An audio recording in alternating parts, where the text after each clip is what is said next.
Hello everyone and welcome back to the Dungeon Learner's Guide. This week we've got another Commander's Guild deck tech. This is our 97th deck and it's titled Desert Before Dinner. And if you haven't seen the show before, what we are doing is randomly selecting a card from scryfall.com, working with a budget of $100 or less, and building a commander deck for Magic the Gathering around a theme of the chosen card. So, our random card for this week is going to be a completely random one. Sometimes we have some that are suggested to us by viewers or by patrons, but this week we have a completely random card, and that is going to be Hazezon, Shaper of Sand. So Hazezon is a red, green, and a white for a 3/3 legendary creature, human warrior. He's got Desert Walk, so this creature can't be blocked as long as defending player controls a desert. You may play desert lands from your graveyard, and whenever a desert enters the battlefield under your control, create 2 1/1 red, green, and white sand warrior creature tokens. So it's a bit of an unspoken rule on the channel that if we ever hit a legendary creature that's our random card of the week, that means that that card is also going to be our commander, because what better way to build around a card than to just, make it the commander. So that is what we are doing this week. We want to try to build the best that we can out of Hazezon, which is a little bit tricky because there aren't a ton of deserts and there aren't a ton of desert synergies. And it's very tricky too because one of Hazezon's abilities relies on our opponents having deserts. Now, I'm not going to be trying to build around that one in particular. I'll be perfectly honest. I don't think it's going to be very likely that our opponents have deserts. I suppose it's always possible.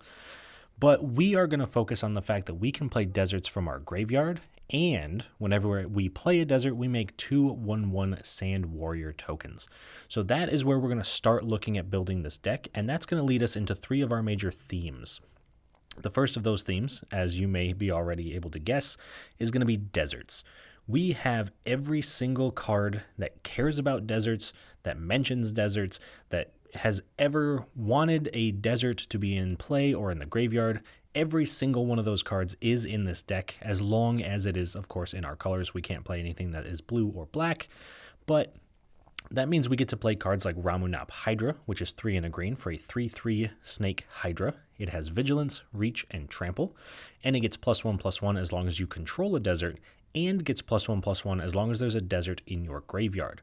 Now, the way that this deck runs, both of those things will most likely be true at any given time, making this just a 4-mana 5/5 Vigilance, Reach, and Trample, which is a very good attacker, very good blocker, kind of does everything we want it to be doing.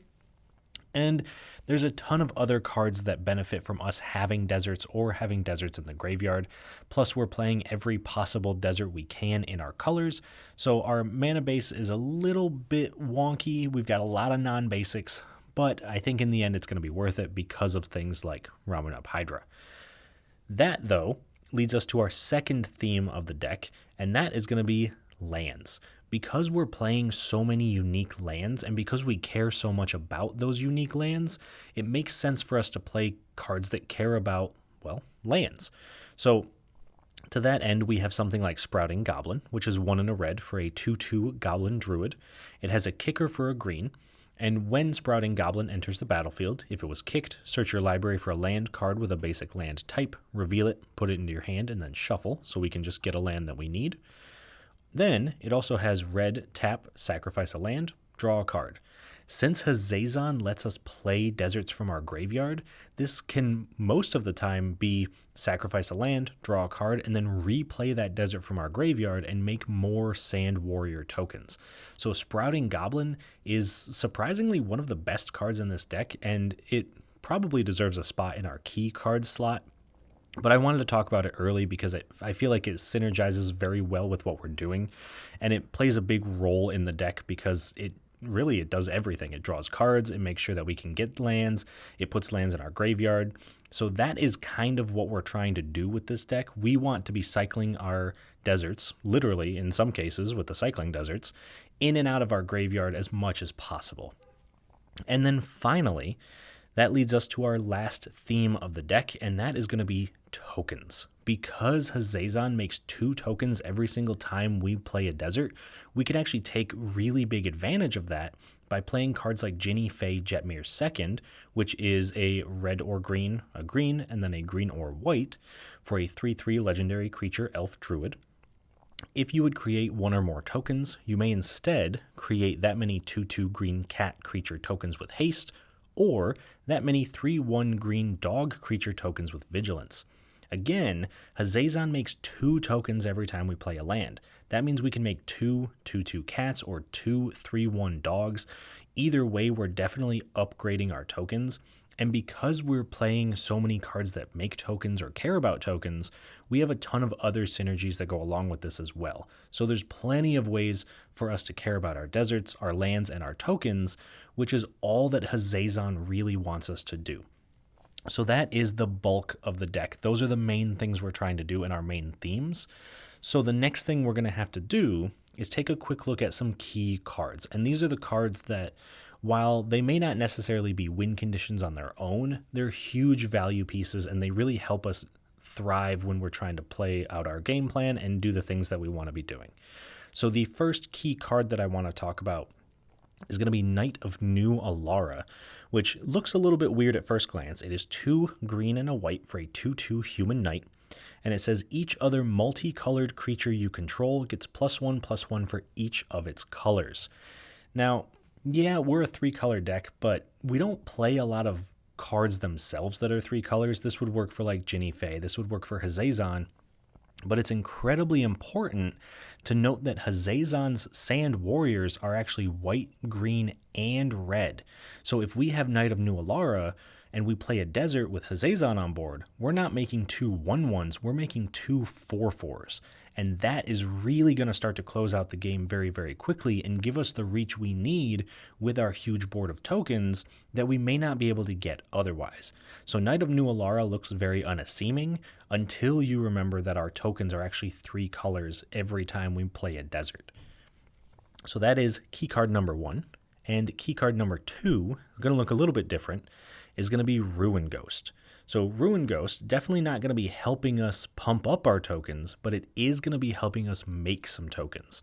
So Ruin Ghost is 1 and a white for a 1/1 spirit. You can pay a white, tap it, and then exile target land you control, then return it to the battlefield under your control.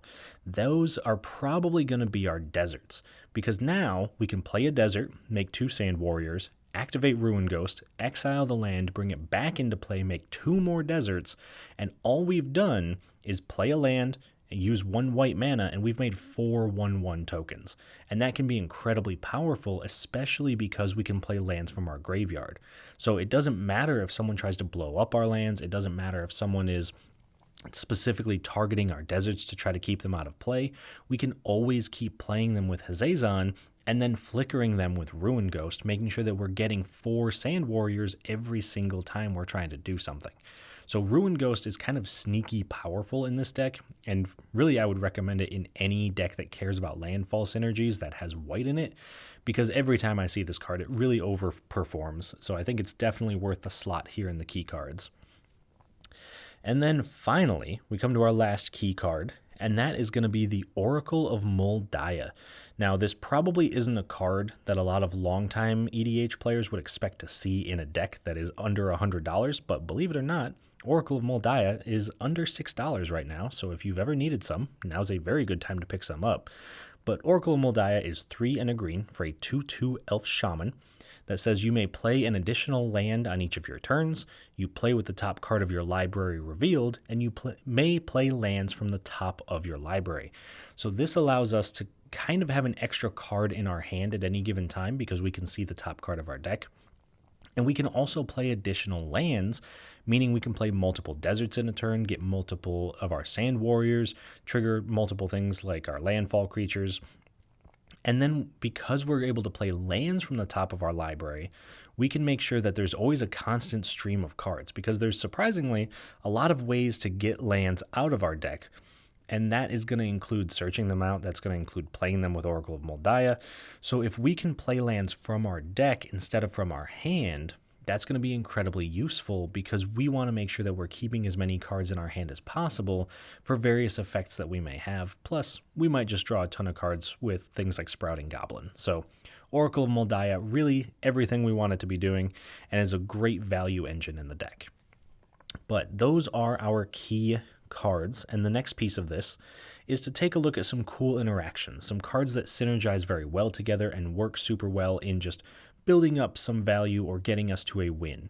And so the first pair of cards I want to talk about is going to be between Morag, Fury of Akum, and Nahiri's Lithoforming. And notably, these are both from the same set, which is probably why they synergize so well together. But both of them on their own are actually huge MVPs for this deck, but together they are incredibly powerful. So let's start with Morag. He is 4 red for a 6/6 legendary creature Minotaur Warrior. Each creature you control gets +1/+0 for each time it has attacked this turn. And landfall, whenever a land enters the battlefield under your control, if it's your main phase, there's an additional combat phase after this phase, and at the beginning of that combat, untap all creatures you control. So basically, we are able to attack with all of our Sand Warriors. They immediately become 2/1s because they have now officially attacked this turn. And then we go to our second main phase, we play a land, we untap all of our Sand Warriors, we attack again, they become 3/1s, and they're automatically going to start becoming threats. But where it really takes off is if we combine this with Nahiri's Lithoforming, because that is X red for a sorcery, and it says sacrifice X lands. For each land sacrificed this way, draw a card. You may play X additional lands this turn. Lands you control enter the battlefield tapped this turn. So if we sacrifice, say, 5 lands, we draw 5 cards. If even 2 of those are lands, we can then play those 2 lands, and if we had a land in hand already, we play a third land. We now have 3 extra combat steps, so 4 total for the entire turn. Our Sand Warriors go from being 1/1s, they attack once, they become 2/1s, then 3/1s, 4/1s, and finally 5/1s. And at that point, we're in the process of knocking players out of the game because they have to be blocking our tokens. And if the lands we're playing are deserts, we're just straight up replacing those tokens every single time if we have Hazezon on board. So we really don't care if they die in combat because we're just replacing them. So Morag, absolutely incredibly powerful. Nahiri's Lithoforming, super strong. Together, they just, well, they end games. So these 2 cards are very strong and definitely worth a mention for our cool interactions. And then finally, we come to our next and final cool interaction, and that is going to be between Titania, Protector of Argoth, and Goblin Trenches. So Titania is 3 green for a 5/3 legendary creature elemental. And she says, when Titania, Protector of Argoth, enters the battlefield, return target land card from your graveyard to the battlefield. Perfect, we can get more deserts, get more Sand Warriors. And whenever a land you control is put into a graveyard from the battlefield, make a 5/3 green elemental creature token. As we've already talked about, there are plenty of ways for us to put our lands into our graveyards and then replay them from our graveyard. So that's just going to be absolutely perfect. Not only are we getting Sand Warriors, we're now also getting 5/3 elementals. And then add on top of that, other ways to sacrifice our lands for value in Goblin Trenches, which is 1 red-white for an enchantment. We can pay 2, sacrifice a land, and put 2 1/1 red and white Goblin Soldier creature tokens onto the battlefield. So all we've got to do is pay 2 mana, sack a land, and then we get 2 1/1s and a 5/3 from Titania. And at that point, we're going to start swarming the board so much that our opponents aren't really going to be able to stop us, or if they do, they might have to deal with the creatures, and then we can just keep cycling the lands in and out of our graveyard, and then boom, we already have more elementals, we've got more goblins. It's really hard to deal with, and especially if the lands that we're cycling in and out are all deserts, we're getting the elementals, we're getting the goblins, we're getting the Sand Warriors. This gets out of hand very quickly, and it really just helps synergize all of our lands together, because we don't care if they're in play or in the graveyard, they're still going to give us value in some way. So that is a look into some of the interactions for this deck. And now we're going to take a quick look at the price of the deck. So as I mentioned, we are looking to build the entire deck as a sub $100 deck. And this week, the total price came in at $86.95, with the most expensive card actually taking up a significant portion of that, because that is Ancient Green Warden at a massive $10.38. So if you're already looking to trim down the price, this drops it to almost $75, which is much more manageable than $86. But if you're looking to keep it in the deck, I would highly recommend it, because Ancient Green Warden is 4 green for a 5/7 elemental. It's got reach. You may play lands from your graveyard, any lands. This one doesn't have to be deserts. But the most important thing on Ancient Green Warden says that if a land entering the battlefield causes a triggered ability of a permanent you control to trigger, that ability triggers an additional time. Boy, wouldn't it be great if Hazezon had a triggered ability caused by a land entering the battlefield? That is exactly what we want with Ancient Green Warden. Now all of our lands, well, specifically all of our deserts, are making 4 Sand Warriors every time they enter the battlefield. If we have a land enter the battlefield for any reason that causes a landfall trigger to happen, we get 2 of that effect. That can get out of hand very, very quickly, because if we're able to cycle even just, we'll say, 3 deserts in and out of our graveyard on one turn, we go from making 6 tokens to making 12 tokens. And that is incredibly powerful, because our opponents aren't going to be able to stop that many tokens, or at least I hope they won't be able to stop that many tokens, hopefully as quickly as we can make them. So Ancient Green Warden definitely deserves a slot in the deck, and that is why it's here, even though it is so expensive. But if you do need to trim it to get the price down a little bit, it is something you can cut. There are some sweet landfall cards that I was not able to include, so you could replace it with something like that. On the other hand, though, if you're looking to actually increase the price of this deck, I do have one card that I would recommend putting in if you're able to squeeze it into the budget, or maybe you just already have one laying around, and I'll even tell you what I would replace personally. So the only card I would recommend for this deck this week is going to be Realms Uncharted. And Realms Uncharted is 2 and a white for an instant. Well, I'm sorry, it's 2 and a green for an instant. Very different. Search your library for 4 land cards with different names and reveal them. An opponent chooses 2 of those cards. Put the chosen cards into your graveyard and the rest into your hand. Then shuffle your library. Now, normally, this isn't going to be super powerful. It's not going to get you, the best cards in the deck that win you the game. But this is 3 mana, search your library for essentially 2 cards that you want and put them into your hand, and also 2 cards that you want and put them into your graveyard.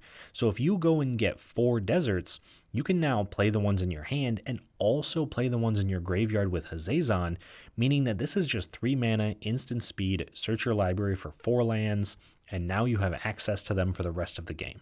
So Realms Uncharted is incredibly powerful in this deck, and it's definitely worth the inclusion, but it is unfortunately $9.87, so I wasn't able to include it in this particular build. However, like I said, if you have one or would like to swap one in, I would recommend taking out Desert's Hold, which is 2 and a white, for an enchantment aura. Enchant creature. When Desert's Hold enters the battlefield, if you control a desert or there's a desert card in your graveyard, you gain 3 life. Enchanted creature can't attack or block, and its activated abilities can't be activated. Now, normally, I wouldn't recommend taking out one of the cards that is kind of central to the deck's theme, but if we're being perfectly honest, this is not a great card in Commander, and the only benefit we get for playing it is that we would gain 3 life if we have a desert. And so if you wouldn't play it normally, I don't think the 3 life is enough to make it worth playing in a deck. And most decks wouldn't even run something like Pacifism, which is cheaper than this. So I don't foresee this being super useful. And it's also not great to shut down one particular card when there's 3 opponents at the table. So Desert's Hold, while I'm sure there are applications for it, and I'm sure it can be a very good card, and I'm sure there have been situations where the 3 life has probably either saved someone the game or won someone the game, I don't quite think this is the deck for it. So This is a swap that I would make. If you disagree or you have other suggested cards that you would like to see swapped in, please do let me know. I would love to hear it. Lands style strategies are not normally my forte. However, jank lands like deserts, very much where I want to be. So that is the deck, and normally this is where we would start talking about the gameplay, and we will get into a game. We do have to see how this deck performs in a game, but before we get to that, I do want to take a quick second to highlight some of the ways that you can help support the channel if that is something you are interested in doing. So you can find us over on Twitter, Reddit, you can send us an email, dungeonlearnersguide@gmail.com. If you ever have suggestions for cards that you would like to see turned into decks, if you ever want to participate in some of the games, I would be happy to have some guests on. So these are all great ways to reach out if you have questions or suggestions or anything like that. And then, if you're looking to support the channel a little bit more directly, you can use our TCG Player affiliate link, which is in the description of this video. Once you've clicked on that, any cards you purchase, we get a little bit of a kickback from, just as a thank you for sending you their way. And then finally, the most direct way that you can help support us is Patreon at patreon.com, Dungeon Learners Guide. And right now, all of our patrons are getting access to things like a Discord channel where they're able to help us brew up some decks. They're able to participate in some of the games. They're able to get the deck lists a week early. They can get access to the unedited gameplay videos where you can hear the players kind of interacting with each other and having fun rather than just my own narration over top of it. And then, of course, you also get at the highest level of our Patreon access to a card sent to you every single month. That is one of our random cards. And for our current patrons, I know I'm not great at getting those sent out on time. I do apologize. The January cards will be coming out next week. So hopefully, if you want to get the January cards, you can sign up before then. They are always one of our random cards, chosen randomly to keep on theme, of course. But that is all a great benefit for joining the Patreon. Oh, and of course, the most important part is that if you join the Patreon, I will guarantee that any suggestions you have will be made into deck techs for this channel. I can't guarantee they will happen quickly, but they will happen. I can't make that promise to anyone but our patrons. So to our 4 current patrons, got to give you all a shout out. So thank you so much to William Swiftfoot, Doodle, Calvin Schmidt, and Eric Way. So thank you all very much. And with all of that rambling out of the way, let's actually jump into our game and see how this deck performs. So this week, we are going to run this deck up against 3 separate opponents with some brand new faces to the channel. We are going to be playing against Crick, being played by Fudge, Anji, Maid of Dishonor, so the newest Anji, which is being played by Eddie, and Nin the Pain Artist, which is being played by McRae. So all 3 of these people are, well, wonderful people. I was able to join a stream that Eddie put on for his Twitch channel, which I will link in the YouTube video as well. And it was a ton of fun, great people, great games. So obviously I already know what's happened because it was streamed a while ago, but you don't, so hopefully you are as excited for it as I was to play in it. And let's run through these commanders and see what we've got ahead of us. So first up, we have Fudge and her Crick Son of Yawgmoth deck, which is a massively powerful commander. Being able to turn all black mana into Phyrexian black mana does concern me, although she does say that this is a rat deck, so I imagine that you're playing Relentless Rats or Rat Colonies, something like that, that can kind of lower the price depending on whether Crick is in play or not and just kind of swarm the board with a ton of rats. So I'm very interested to see how that one turns out. And then next up we have Anji, which was Eddie's deck, and this is a vampire deck. And I think he's going to lean a little bit more into the blood synergies because of the ability to sacrifice creatures or blood, make each opponent lose 2 life. And so Anji cares about vampires entering and leaving the battlefield and blood, so there's probably going to be a lot of very powerful vampire synergies, but also a lot of like cycling in and out of the graveyard, I would imagine. And then finally we have Nin the Pain Artist being played by McRae, and McRae said that he is playtesting this deck for one of his own videos that he is doing, and so this is a bit of a I guess a pinger style deck. They want to be putting a lot of work into drawing cards with Nin, kind of killing things on their own, maybe stealing some of their opponent's things. So very cool style of deck, and I've never really seen Nin too much before, so I'm excited to see that. But these are our opponents for this week, and like I said, I hope you are as excited to see the game as I am. It was a lot of fun to play in, and I can't really give a prediction for this one because this is one of the few that happens before the video is recorded, but with all of that being said, I suppose it's time to jump into the game. So let me know what you all think, and I will talk to you all once it's done. At the start of the game, Fudge goes first, followed by Eddie, myself, and then McRae. On Fudge's first turn, she plays a Swamp. Eddie plays a Rakdos Guildgate. I play a Jungle Shrine. McRae plays Minamo School at Water's Edge. Fudge plays a Swamp. Eddie plays an Exotic Orchard. I play a Survivor's Encampment and then cast Ruin Ghost, which allows me to pay a white mana and tap it to exile one of my lands and return it to play. McRae plays an Island.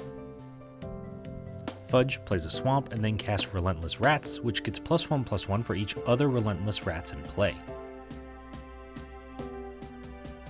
Eddie plays a Mountain and casts Stromkirk Captain, giving his other vampires +1/+1 and First Strike. I play a Command Tower and cast Harrow, sacrificing Survivor's Encampment to search my library for 2 basic lands, putting them into play. I then use the 2 lands that just came in to cast Wall of Forgotten Pharaohs, which can tap to do 1 damage to a player, but only if I control a desert or have a desert in my graveyard. McRae casts Serum Visions, drawing a card and scrying 2, and then plays a Mystic Sanctuary tapped. Fudge plays a Swamp and casts Sign in Blood, letting herself draw 2 cards and lose 2 life. Eddie plays a Swamp and casts his commander, Anji, Maid of Dishonor, making a blood token whenever she or another vampire enters under his control, but only once per turn. I cast my commander, Hazezon, Shaper of Sand, letting me play deserts from my graveyard and also making 2 1/1 Sand Warrior creature tokens when a desert enters my control. Once that resolves, I immediately play the Survivor's Encampment from my graveyard, making 2 Sand Warriors. McRae plays an Academy Ruins and casts Solemn Simulacrum, searching their library for a basic land, putting it into play tapped. Fudge plays a Swamp and casts another Relentless Rats. Eddie plays a Swamp and then casts Falconwrath Marauder, which gets 2 +1/+1 counters whenever it deals combat damage to a player, and then Eddie also makes a blood token when it enters thanks to Anji. He moves to combat, attacking me for 3 with the Marauders, putting 2 +1/+1 counters on it, and attacks McRae for 5 with Anji. At the end of turn, I tap the Forgotten Pharaohs to do 1 damage to Eddie, and then also activate Ruin Ghost, exiling the Survivor's Encampment, returning it to play and making 2 more Sand Warrior tokens. On my turn, I cast Goblin Trenches, which allows me to pay 2 mana to sacrifice a land and create 2 1/1 Goblin Soldier creature tokens. This lets me sacrifice my Survivor's Encampment, making 2 Goblin Soldiers, and then replay the Survivor's Encampment from my graveyard, making 2 Sand Warrior tokens. I move to combat, attacking Eddie for 3 with Hazezon. McRae plays an Emergence Zone and casts Alloy Mirror, followed up by Propaganda, preventing an opponent from attacking them unless they pay 2 mana for each creature that attacks. Fudge plays a Swamp and casts Relentless Rats, before moving to combat and attacking Eddie for 8 with 2 of her rats. In her second main phase, she casts Phyrexian Altar, letting her sacrifice a creature to make a mana of any color. Eddie cast Vampire Nighthawk, making a blood token, and then cast Pulse Tracker, making each opponent lose a life when it attacks, but he immediately cast Village Rites, sacrificing the Pulse Tracker to draw 2 cards. Once that's resolved, he moves to combat and attacks Fudge for 5 with the Marauders and me for 5 with Anji. I decide to block Anji with a Goblin Soldier, killing it, while Fudge takes the 5 and Eddie puts 2 more counters on his Marauder. Then, at the end of turn, I activate Ruin Ghost, exiling my Survivor's Encampment, returning it to play, making 2 Sand Warriors, and then I also tap the Pharaohs to do 1 damage to McRae.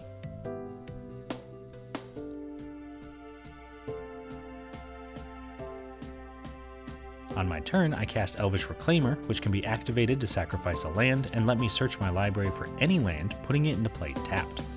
I then play a Sun-Scorched Desert, doing 1 damage to Fudge when it enters and making 2 more Sand Warriors. After that, I cast Springbloom Druid, sacrificing Survivor's Encampment to search my library for 2 basic lands, putting them into play tapped. McRae plays a Riptide Laboratory and casts their commander Nin the Pain Artist, which can be activated for X mana to do X damage to target creature and let that creature's controller draw X cards. He then casts Thassa's God of the Sea, which lets them scry 1 in their upkeep and pay 2 mana to make one of their creatures unblockable until the end of turn. They also cast Vidalcan Shackles, allowing them to activate it to gain control of target creature with less power than the number of islands they control. Fudge plays a Swamp and casts Pact of the Serpent, drawing 3 cards and losing 3 life since she controls 3 rats. She also casts a Grave Pact, forcing each opponent to sacrifice a creature whenever one of her creatures dies. Eddie casts a Manalith and plays a Rakdos Carnarium, returning a swamp to his hand. After that, he casts a Read the Bones, letting him scry 2, draw 2, and lose 2 life.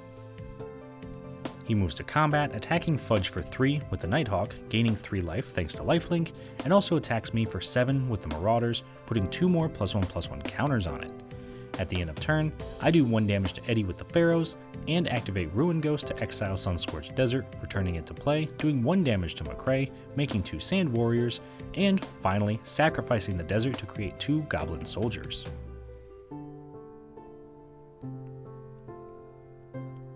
On my turn, I play Sun-Scorched Desert from my graveyard, making 2 more Sand Warriors and doing 1 damage to Eddie.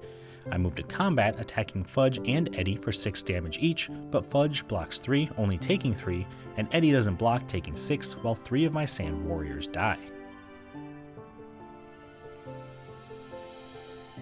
On McRae's turn, they activate Nin for 6, doing 6 damage to their own Solemn Simulacrum, killing it and drawing 7 cards. They then play an island and cast Basilisk Collar. Fudge plays a Swamp and casts Cage Sun, naming black so that all of her black creatures get +1/+1, and all of her lands produce 2 black mana. After that, she casts Erebos, God of the Dead, preventing her opponents from gaining life, and then passes. Eddie plays a Mountain and casts Dominating Vampire, gaining control of Nin until end of turn since its mana value is less than the number of vampires he controls. This lets him activate Nin, doing 1 damage to herself, killing her and drawing a card. After that, he casts Underworld Connections, enchanting a Swamp, letting him tap it and pay a life to draw a card, and then finally moves to combat, attacking me for 3 with the Vampire Nighthawk, gaining 3 life. At the end of turn, I activate Ruin Ghost, exiling Sun-Scorched Desert, returning it to play, doing 1 damage to McRae and making 2 Sand Warriors. I also do 1 damage to Eddie with the Pharaohs, and activate Elvish Reclaimer to sacrifice Sun-Scorched Desert and search my library for a land, putting it into play. This lets me get Dunes of the Dead, which creates a 2/2 zombie token whenever it goes to the graveyard. Finally, I pay 2 mana to sacrifice the Dunes of the Dead, creating a zombie and 2 Goblin Soldiers.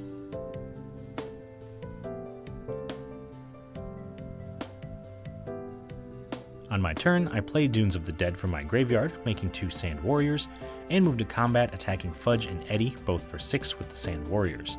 They both block 4, killing 8 of my tokens, taking 2 damage each. McRae plays a Scalding Tarn, immediately sacrificing it to search their library for a mountain, putting it into play.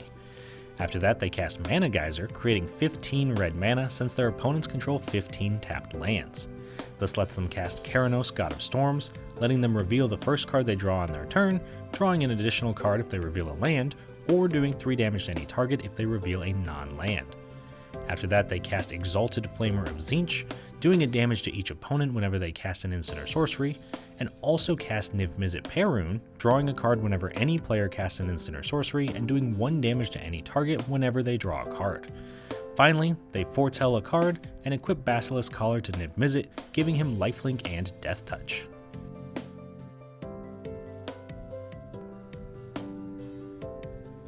Fudge plays a Lake of the Dead, sacrificing a swamp when it enters, and then casts Killing Wave for X equals 15, making each player sacrifice their creatures unless they pay 15 life for each one. Before it resolves though, it triggers Niv Mizzet, drawing McRae a card, which does 1 damage to itself, killing it so that their gods are no longer creatures, and gains McRae a life.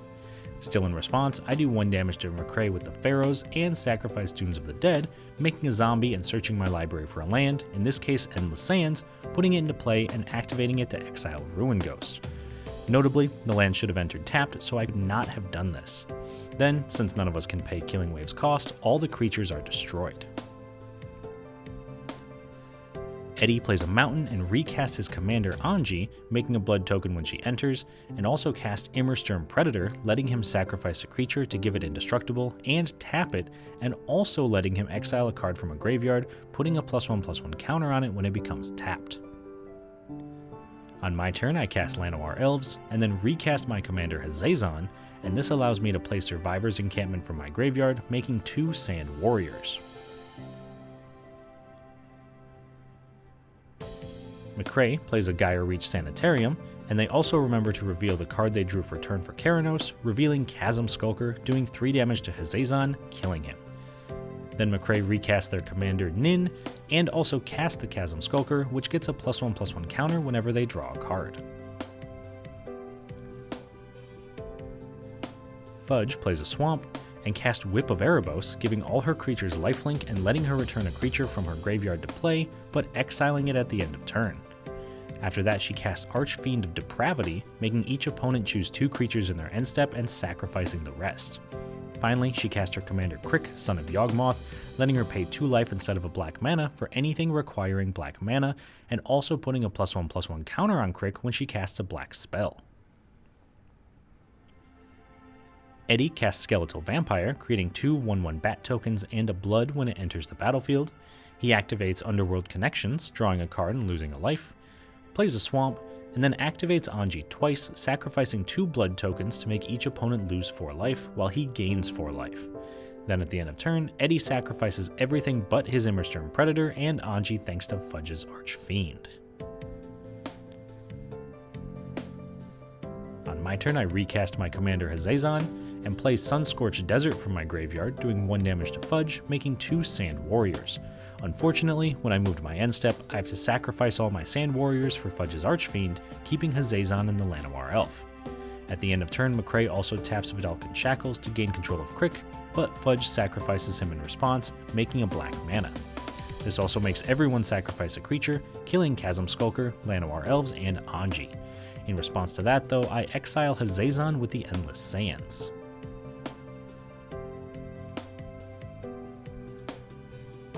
In McRae's upkeep, they reveal an Arcane Lighthouse with Keranos, drawing an additional card, playing the Lighthouse, and cast Kefnet the Mindful, and also cast Pariah's Shield, equipping it to Kefnet and redirecting any damage McRae would take to Kefnet instead.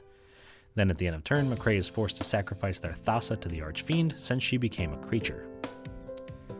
Fudge recast her commander Crick and cast Relentless Rats, putting a +1/+1 counter on Crick, and then attacks me for 6 with the Archfiend, gaining 6 life. Eddie casts a Sign in Blood, drawing 2 cards and losing 2 life, and then casts Bloodline Necromancer, returning Dominating Vampire from his graveyard to the battlefield, gaining control of Kefnet when it enters. After that, he activates Underworld Connections, drawing a card and losing a life, activates Immersturm Predator, sacrificing Kefnet, tapping it, putting a +1/+1 counter on it, and exiling Sign in Blood from his own graveyard. Once that's resolved, he casts a Dark Imposter, then at the end of turn, Eddie has to sacrifice all his creatures except for the Immersturm Predator and the Dark Imposter.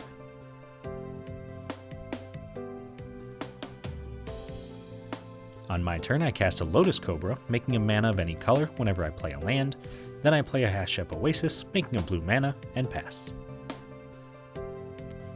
When McRae draws, they reveal Felwar Stone for Keranos, doing 3 damage to Dark Imposter, killing it, then they cast the Felwar Stone and equip Basilisk Collar to Nin, giving her lifelink and death touch.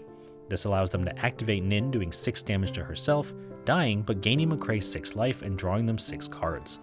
After that, they play Miko Koro, Center of the Sea, and pass. Fudge moves straight to combat, attacking McRae for 6, paying for propaganda, and gaining 6 life. Then their second main phase, she casts Necropotence, skipping her draw step and forcing her to exile any card she discards, but also letting her pay a life to exile the top card of her library, putting it into her hand in her next end step. She immediately pays 7 life to exile the top 7 cards of her library, putting them into her hand as she passes the turn. Eddie cast Florian Voldaren Scion, letting him, at the beginning of his post-combat main phase, look at the top X cards of his library and exile 1, playing it this turn, where X is the amount of life his opponents have lost this turn. He moves to combat, attacking McRae for 5 with the Predator, exiling Read the Bones from his own graveyard. Then, in his second main phase, he looks at the top 5 cards of his library with Florian, exiling Siphon Mind. Once that's resolved, he casts the Siphon Mind, making each opponent discard a card while he draws 3. He then plays Voldaren Estate and casts Soul Ring, followed up by casting Firemind's Vessel. Finally, he activates Underworld Connections, drawing a card and losing a life. Then, at the end of his turn, I exile Lotus Cobra with the Endless Sands.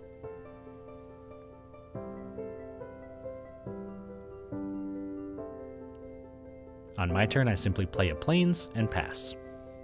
When McRae draws for turn, they reveal a Stuffy Doll with Keranos, doing 3 damage to Eddie. Then they cast the Stuffy Doll, naming Fudge and making it so that any damage the Stuffy Doll takes is done to Fudge as well. This allows them to cast an Izzet Signet, followed by a Chain Reaction, doing 6 damage to each creature, and since there are 6 creatures in play, then, since the Stuffy Doll takes 6 damage, it also does 6 damage to Fudge. However, thanks to Grave Pact, Eddie and McRae are both forced to sacrifice all their creatures when the board wipe resolves, fully clearing the board. McRae then plays a Desolate Lighthouse and casts Wheel of Fortune, making each player discard their hands and then drawing 7 new cards. In response, I cast Krosan Grip, destroying McRae's Propaganda, and after that I also cast a Boros Charm, doing 4 damage to McRae. Then the wheel resolves, and we pass to Fudge. Fudge plays a Swamp and casts Razaketh the Foul-Blooded, letting her sacrifice a creature and pay 2 life to search her library for a card, putting it to hand. She also casts Relentless Rats, followed by casting yet another Relentless Rats. Finally, she casts Grey Merchant of Asphodel, making each opponent lose life equal to her devotion to black, while she gains life equal to the life lost this way. In response, McRae casts Rapid Hybridization, destroying Razaketh and giving Fudge a 3/3 token. However, before that can resolve, Fudge sacrifices the Razaketh, not creating the 3/3. Then the Grey Merchant resolves, making each of Fudge's opponents lose 14 life while she gains 42. Before moving to end step, Fudge pays 5 life for Necropotence, putting the top 5 cards of her library into her hand, then she enters her end step.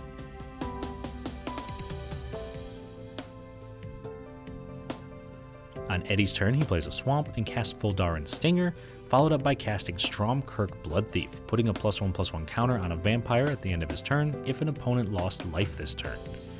After that, he casts Exsanguinate for X equals 12, making each opponent lose 12 life, which knocks McRae and I out of the game, and then letting him gain life equal to the life lost this way, which was 36.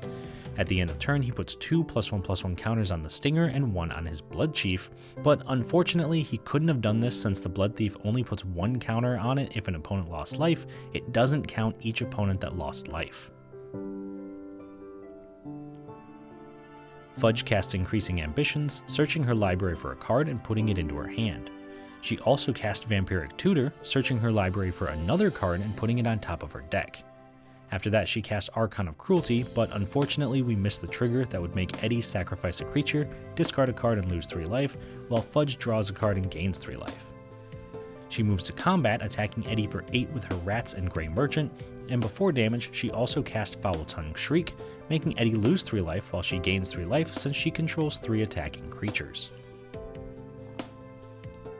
Eddie recasts his commander Anji, making a blood token, then plays a mountain and moves to combat, attacking Fudge with both of his vampires, but she blocks the Blood Thief with her Archon, killing it and only taking 3 damage.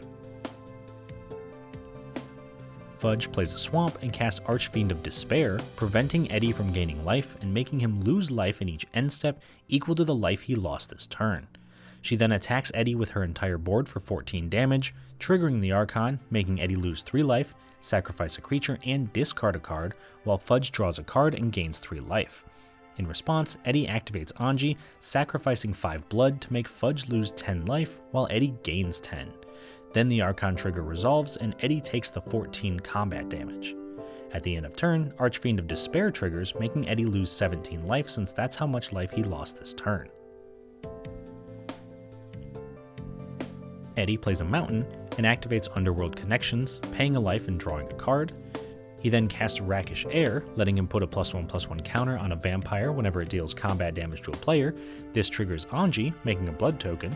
And he also casts Falcon Wrath Forebear, which makes a blood token when it deals combat damage to a player. After that, he sacrifices a blood to discard a card and draw a card, and also casts Ambition's Cost, drawing 3 cards and losing 3 life. Finally, he casts a Blood Tide Harvester, making another blood token. He activates Anji one more time, sacrificing 2 blood tokens to gain 2 life and make Fudge lose 2 life, and luckily, this is just enough to save him from the Archfiend of Despair, which makes him lose 4 life in his end step, putting Eddie to only 1 life. On Fudge's turn though, she's able to activate Whip of Erebos, returning Grey Merchant from her graveyard to the battlefield, making Eddie lose a total of 24 life and winning Fudge the game. Alright, so that was a super sweet game. I'm not going to lie to you, that was a very long game. It was actually about 2.5 hours long total, and I think we ended on turn 16, if I remember right, so just a very long game, very grindy. It got to the point where Fudge and Eddie were kind of gaining life and trying to trade off on attacks, so it was very interesting to see. Overall, I think our deck did very well. I'm very proud of how the Sand Warriors kind of rose up and took control of the game very early on, and just filled up the board with a bunch of tokens and drew a bunch of cards and did a bunch of cycling of lands in and out of the graveyard. But unfortunately, for the longest time, I was holding a Boros Charm in my hand because I was ready. I was like, someone's going to try to destroy all my creatures. I got to be prepared. And then Fudge cast a thing that said I had to sacrifice all my creatures. So Boros Charm didn't do anything, unfortunately, but at least I think that goes to show that I was ready. I was able to protect my board against most traditional board wipes. The sacrifice kind of caught me off guard, but definitely something to be aware of. And I do think that that is probably the main weakness of the deck. So definitely something to pay attention to if you put this deck together for yourself going forward. Otherwise, I think McRae's deck did very well as well. And the pinging really did a lot more work than I thought it was going to do. The ability to kind of ping their own things and draw a ton of cards and then ping, something that they stole from someone else was very powerful. And I think McRae really saw a ton of cards in that game. And it was cool to see just how well the synergies work together, especially with indestructible creatures like Stuffy Doll and some of the gods. So super, super sweet work. Next up, I guess Eddie did also some very sweet things. It was nice to see a lot of vampires that you don't normally see. I know Eddie said that he tried to keep the deck pretty budget, so there weren't a lot of the, the super powerful heavy hitters in terms of vampires in there. And a lot of cards that I remember seeing in things like Crimson Vow Draft, but I've never actually seen in Commander, that put in a ton of work, and I was very impressed with how strong a lot of the vampire and the blood synergies really were, so that was super sweet to see. And then finally, of course, Fudge, the rat deck, although I'm going to be kind of honest, it felt more like a mono black value good stuff deck than a rat deck. The rats being backed up by very powerful cards like Necropotence and Grave Pact really helped push Fudge over the edge. And the fact that Grave Pact hit the board early and stayed on the board meant that there wasn't much the rest of the decks could do, because we were all very focused on having not necessarily a super wide board, except for mine, of course. So having to sacrifice our creatures, every turn or every other turn really hurt. And I think that allowed Fudge to really take control with a lot of her rats. So very sweet deck, very cool to see, and really just a good showing by everybody all around. If you're interested in the entire full video, you can always check it out on Eddie's Twitch channel. Like I said earlier, that is in the description of the video. So do check him out. Check out everybody else as well. I'll try to link all of their stuff that I can. So give them all the love. They're great people. They deserve it. And I suppose that brings us to the end of our deck tech. So thank you all very much for watching. If you have any suggestions for this deck in particular, or cards that you would love to see made into decks in the future, please do let me know in the comments. But otherwise, I will see you all on the other side of the Dungeon Learner's Guide.